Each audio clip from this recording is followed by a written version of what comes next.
And I think it gets me thinking about, I mean, as therapists, how do we belong again in society? I think a lot of us have trained and decided to work in a way that is countercultural and almost steps outside of culture. And Mm.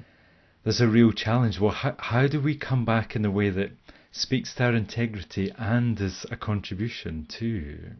Well, you put it as well as I could, if not better. Yes, yes.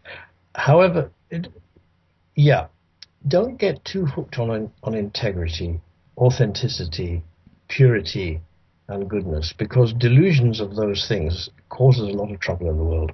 Okay. Yes. The world is fractured, and the therapists that seek to address those wounds are fractured and wounded as well. Yes. And that's a psychotherapy insight which most politicians don't even know about. You're in the mess you're seeking to do something about, which is a therapy principle. You're in it with your client because of shared humanity, but you're also in it because that's the way to do our work. Yeah. I'm not saying it's a technique, but it's a sine qua non without which not to be down there with the client, in the therapy with the client. And when you move out into a political arena as a therapist, you can't afford to stand back, to elevate yourself, to be profound, to demonstrate your integrity, your great love and wisdom, and blah-de-blah-de-blah. Yeah. You know, you're a shit like all the other shits. Yeah. In the shitty world like all the other shits are in the shitty world. Yeah. This is the kind of thing that, of course, doesn't make me very popular either.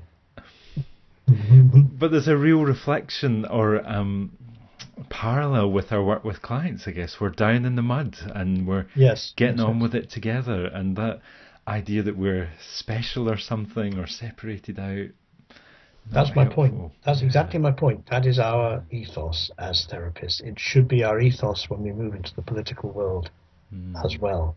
Yeah. That kind of self-acceptance. See, one of the things I work a lot with is activists who are disillusioned, apathetic, burned out.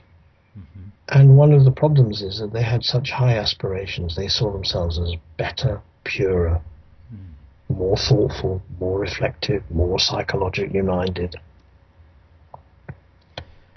Yeah. Yeah. And hence the burnout, I guess. Yeah. But if we're in there as us, fractured and struggling, as we all are as humans all over the globe, that's much more sustainable as a therapist and in the political arena too, or the arena of being human, I guess. We're separating them Yeah, out. yeah. Now, another time I'll talk to you about the critical role of failure in politics. Okay.